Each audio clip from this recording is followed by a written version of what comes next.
¿Qué tal, chicos? ¿Cómo están? Bueno, hoy seguiremos un poco hablando de arte y de este siglo hermoso que es el siglo XX, un siglo de grandes avances. Pero esta vez vamos a hablar del arte paraguayo, de cómo se genera, se crea y se fundamenta el arte paraguayo del siglo XX, donde lamentablemente el Paraguay se vio marcado por la guerra.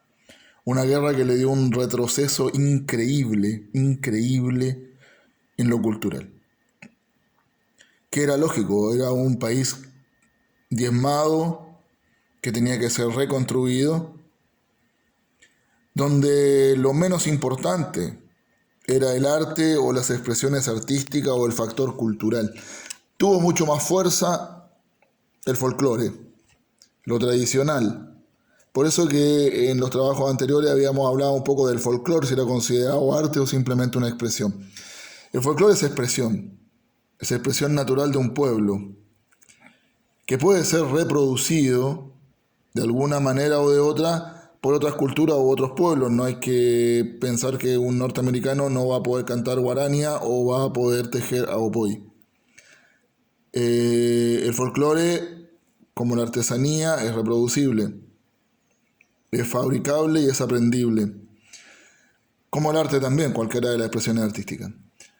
Pero hablemos un poco de este Paraguay después de la guerra del 70, que es a finales obviamente del siglo XIX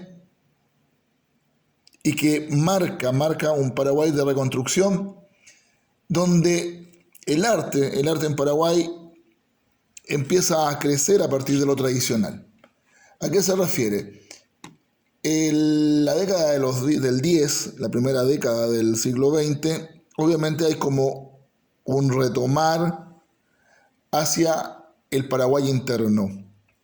El paisaje de carretas, el paisaje de lapachos, ríos, lagos, lo que el paraguayo es, lo que fue y lo que siempre ha sido, ese paraguayo aguerrido, donde las pinceladas espectaculares de algunos artistas que tuvieron la suerte de ser becarios, como Héctor Daponte, que estuvo en Buenos Aires y Europa.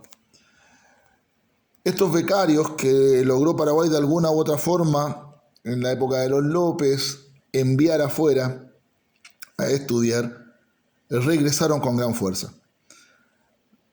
Regresaron a un país que faltaba todo en la parte de la expresión artística. Entonces, llegaron a fabricar el arte paraguayo. Por eso que nos cuesta de repente encontrar ciertos movimientos culturales como tenemos en Europa o ciertos movimientos culturales que se dieron muy fuerte en la cuenca del Río de la Plata, en Buenos Aires, hacia Estados Unidos, Canadá, México incluso, en Paraguay. Un Paraguay que estaba aislado, mediterráneo, sin salida al mar. Por lo tanto, lo que llegaba acá llegaba tarde en todos los sentidos, hasta que obviamente la radio, la televisión y otros medios nos empezaron a universalizar. Una década, como les decía, una década del 10, que retornan estos paraguayos que estuvieron en el exterior y empiezan a crear el nuevo arte. Pinceladas muy expresivas, artistas extremadamente importantes como fue Daponte. Ahora, ¿qué pasó con estos artistas? Era muy difícil que el pueblo los entendiera. Era muy difícil, un pueblo culturalmente muy bajo en esta primera etapa. Estaba recién reflotando, recreciendo, reformulándose, recreándose. Estaba empezando a hacer un nuevo Paraguay. Pero lograron de una u otra forma implantar las bases del arte. Esa década del 10 fue una década muy difícil, pero rápidamente entra la parte tradicionalista en la década del 20, donde entra un nuevo actor en el arte, que es la caricatura. La caricatura es una expresión del arte, es dibujo, es ilustración, que tiene características simpáticas de reflejar muchas cosas. La caricatura puede ser social, política, económica, simplemente expresiones culturales o diversión. Pero la caricatura también llevó a la masificación de la forma de ver el dibujo y de ver muchas cosas.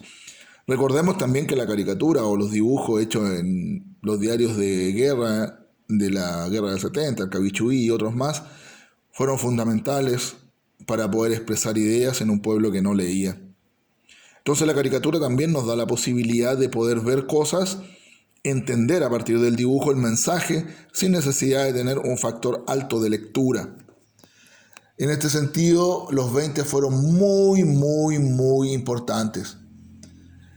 Luego llegaron los 30 y acá hubieron una tríada bastante interesante con Jane Bestar, Bunderek y Guevara. Tres artistas muy interesantes que llegaron a Paraguay, incluso algunos de ellos escapando de una Europa conflictiva,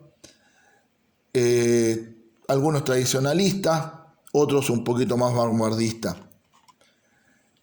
Y esto también logró hacer algo muy importante para Paraguay, que en la década de los 40 empieza a aparecer la figura de la mujer en el arte. Algo un poco llevado solamente, la mujer podía participar en la parte folclórica o artesanía, pero ser reconocida como artista, como tal, en un país como este era muy difícil. Y acá aparece figuras muy interesantes como Ofelia Echagüe, una pintora que no solamente se vio encapsulada por ser mujer en un ambiente como este, sino que también ella empieza a dibujar a la mujer en sus diferentes facetas e incluso se atreve a pintar desnudos. Imagínense el salto que significa eso en una sociedad como esta, donde hasta el día de hoy tenemos ciertos conflictos cuando vemos un desnudo en lo que es el factor de arte. Así que creo que es muy interesante esta primera parte del arte en Paraguay. Es muy rico porque la decadencia del país posguerra logra un resurgimiento muy bueno, que obviamente también se ve diezmado en el momento de la guerra del Chaco, pero eso lo seguiremos en el próximo video. Bien chicos, un placer, nos vemos, chao.